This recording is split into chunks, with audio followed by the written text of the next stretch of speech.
बिस्मिल्लाहिर्रहमानिर्रहीम। खातिन हज़रात, मैं हूँ अख्तर अब्बास और आप सबको मेरा सलाम पहुँचे। सवालात के ढेर में अस्मा ने बड़ा खूबसूरत सवाल किया और थैंकफुल मैं हूँ इस सवाल के लिए, इसलिए कि मेरी दिल से आरजू होती है कि कभी कि हम मामूल से हटके भी कोई बात किया करें। इनफैक्ट उसमें जो एनर्जी होती है, उसमें जो खुशी और टेस्ट होती है, रोज दाल खा खा के या रोज इवन मटन भी खा खा के कहाँ गुजारा होता है आपकी जुबान, आपका पूरा जिस्म उस जायके का। यानी खुद मुझसे एक सालन 2 दफा नहीं खाया जाता और मेरी ख्वाहिश को फिर घर वाले समझते हैं, वो उसमें फिर की शेप बदल देते हैं, कोई नई चीज बना लेते हैं। इनफैक्ट ये सवाल था अस्मा का, थैंकफुल, और वो ये था कि पिछले दिनों कुछ छोटी सी मैंने कोई बात बताई थी, तो उन्होंने कहा कि मैं चाहती हूँ कि इसी तौर पे कुछ छोटी सी दुआ भी बताइए कि जिसके अंदर बड़ी पावर हो और कई सारे मसले उससे हल हो जाए।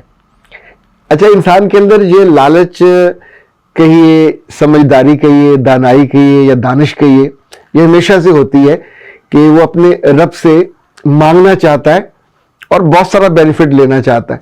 लाइक कभी कभी जब जाते हैं आप उम्रे पे और वहाँ अल्लाह का घर देखते हैं, तो सबको इल्म है कि जो आंखें झपके बिना दुआ की जाती है वो कबूल हो जाती है। वैसे वहां तो सारी दुआएं कबूल हो जाती हैं, लेकिन आंखें झपके बिना जो दुआ की जाती है, तो हमने भी जोर लगा के आंखें खुली रखी और झपकने से पहले दुआ की, लेकिन कितने ही समझदार लोग कहते हैं कि उस लम्हे ये दुआ किया करो, ए अल्लाह, इस लम्हे के बाद जब तक मैं तेरे पास हूं मेरी सारी दुआएं कबूल कर लेना, तेरा कौन सा जोर लगना है। अच्छा, इसी तौर पे अल्लाह के रसूल सल्लल्लाहु अलैहि वसल्लम ने जो दुआएं बताई, ये वो दुआएं हैं जो अल्लाह ने उनको सिखाई और उनसे कहा कि मुझसे मांगो। मैंने देखा इन दुआओं का जो मंशा है या उसका जो मैनरिज्म है वो ये है कि पहले आप अपनी गलती, कुताही, कमी, कमजोरी उसका एतराफ करें। ये हजरत आदम ने भी किया, ये हजरत यूनुस ने भी किया, और ये हजरत दाऊद इतने ताकतवर थे, वो भी अल्लाह से जब मांगते थे तो अपनी ताकत को सस्टेन करने का, तो अपनी गलती कुताही पे जरूर। अच्छा, इसी तौर पे हजरत अय्यूब अलैहिस्सलाम ने, जब उनको तो बहुत बीमार थे, तो उन्होंने कोई गिला शिकवा नहीं किया, अल्लाह से उसकी रहमत को मांगा। और रहमत को मांगने का जो तरीका अल्लाह के रसूल सल्लल्लाहु अलैहि वसल्लम ने बताया, एक छोटी सी दुआ है, और दुआ में आगाज उन्होंने किया कि अल्लाहुम्मा मगफिरली ज़ंबी, अल्लाहुम्मा मगफिरली, ए अल्लाह मुझ पर रहम फरमा, मेरी गलतियों को, मेरी कुताहियों को, मेरी कमजोरियों को, मेरी कमियों को, अमल की हो, सोच की हो, फिक्र की हो, उनसे दरगुजर फरमाना और मुझ पे रहम फरमाना। अच्छा, ये बड़े से और बड़े रब से बात करने का हमेशा बुनियादी मैनरिज्म रहेगा कि खुद आप पहले आंखें झुकाओगे और अपने दिल के हाथ जोड़ोगे और उससे ये दुआ आपके मुंह से निकले, मेरा रब बख्शने को, दरगुजर करने को और हर चीज को भुलाने को बिल्कुल तैयार होता है, पर वो आरजुमंद है कि इंसान उसके आगे झुके। और आप ये बात सजदे में जाके कर ले, आप ये बात आंखें बंद करके ऐसे कर ले।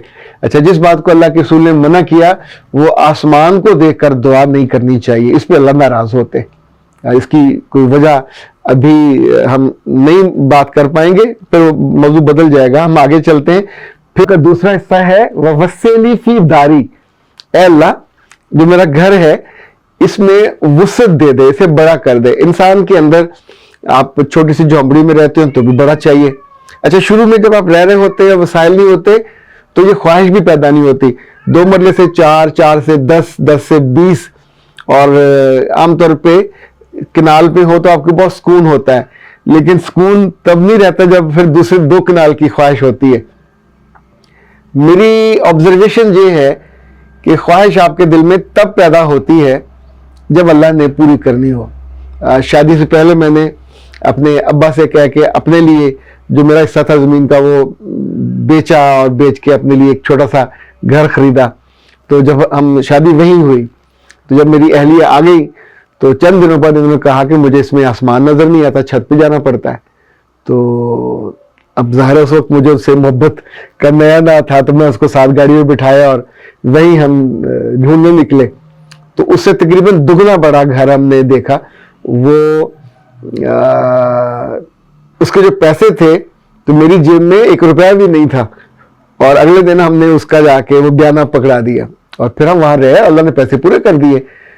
अच्छा, मैं उस वक्त सोचता था کہ میرے دل میں ایک کنال کی خواہش کیوں نہیں پیدا ہوتی. تو کئی سال وہاں رہنے کے بعد جب وہاں سے ہم نے سوئچ کیا تو ایک دم سے خواہش پیدا ہوئی. اچھا میں 10 مرلے پہ نہیں گیا, کنال کی خواہش پیدا ہوئی, تو اللہ نے کنال کا گھر دے دیا, وہ بنایا. اب اس کے جو ساتھ جب بن گیا, میں وہاں ہو گیا, آفس بن گیا, شفٹ ہو گئے, تو اب خواہش پیدا ہوئی کہ جو ساتھ والا پلاٹ ہے وہ بھی ہم کو مل جائے, وہاں اس میں لان بنائیں گے, سبزی لگائیں گے وغیرہ وغیرہ. تو یہ انسان کے اندر خواہش بڑے گھر کی ہمیشہ سے رہتی ہے. عورتوں میں زیادہ رہتی ہے, بعض مردوں میں ہوتی ہے, لیکن عورتیں اور بچے اس کے لیے. تو اس کا طریقہ یہی ہے کہ پھر اللہ سے یہ دعا کا, یہ چھوٹی سی دعا ہے, ایک حصہ پہلے ہم نے کیا جس پہ اپنی بخشش مانگی, دوسرا حصہ پھر یہ اللہ کے رسول نے سکھائی ہے کہ وَوَسِّلِ فِي دَارِ, اللہ جو میرا گھر ہے. اچھا میں تو کہتا ہوں جو آپ کے دل کی وسعت بھی اس میں ہے شامل, آپ کی سوچ کی وسعت بھی اس میں شامل ہے, رشتوں کی وسعت بھی شامل ہے, آپ کے رزق میں برکت بھی اس میں شامل ہے. یعنی جب آپ آنکھیں بند کر کے اللہ سے مانگ رہے ہو تو اس کے اندر وہ سارا مفہوم ڈالتے جائیے. آپ لینے جاتے ہو مٹھائی تو آپ اسے یہی کہتے ہو نا کہ مجھے مٹھائی 1 کلو دے دیں, تو اس مٹھائی میں آپ نے یہ نہیں کہا کہ صرف لڈو دے دیں, یہ نہیں کہا کہ برفی دے دیں یا بالوشاہی دے دے یا کوئی ایک مجھے دے دے. تو اس کے اندر کمپریہنسو ہے کہ جتنی میٹھی چیزیں وہاں اویلیبل ہیں, تو جن جن چیزوں کے اندر وسعت ہو سکتی ہے, میرا ماننا یہ ہے کہ اس دعا کے اندر وہ شامل ہے. اچھا تیسرا حصہ ہے وَبَارِكْ لِي فِي رِزْقِي, اے اللہ تو کمال, تو محبوب, تو شاندار, اور تو ظرف والا, تو دل والا, تو مجھ پہ مہربانی فرما کہ جو میرا رزق ہے اس کو بڑھا دے. وَبَارِكْ لِي, اس کے اندر وسعت دے دے.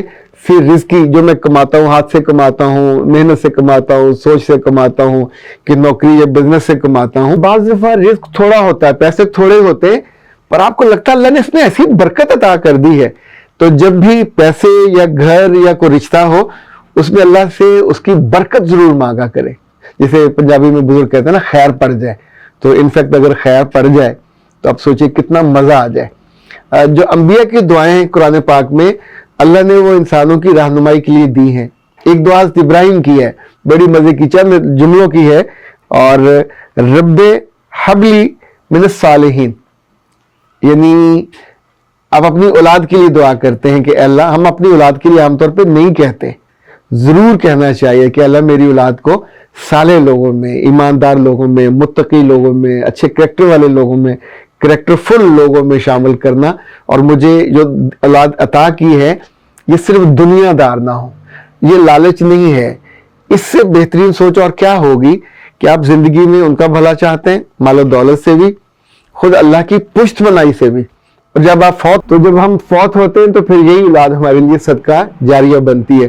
حضرت زکریا کی دعا بھی شامل ہے قرآن پاک میں, 2 لفظوں کی ہے, وَالذُّرِّيَّةِ, ذریہ کہتے ہیں آپ کی اولاد کو, اور طیبہ یہ پاکیزہ ہو. حضرت زکریا کا سورہ مریم میں ذکر ہے کہ انہوں نے ایک جملے میں کہا تھا کہ میں وہ خوش بخت ہوں کہ جس کی اللہ نے کبھی کوئی دعا موڑی ہی نہیں ہے.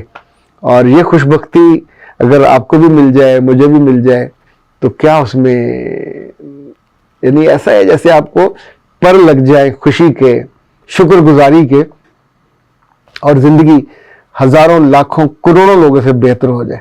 آپ سلامت رہیے. جب بھی دعا مانگے اپنے لیے تو ساتھ کبھی کبھی میرے لیے بھی مانگ لیا کیجیے. جب ہم دوسروں کے لیے مانگتے ہیں تو یہ بھی اللہ کے رسول کا حکم ہے, آپ کے لیے بھی وہ ضرور قبول ہوتی ہے. اولاد کی نیکی کی مانگیں, گھر کی وسعت مانگیں, دل کی وسعت مانگیں, سخاوت مانگیں اللہ سے, اپنی غلطیوں کوتاہیوں کی اسی ترتیب کے ساتھ جیسے ہم نے شروع میں ذکر کیا. اختر عباس کو دیجیے اجازت. السلام.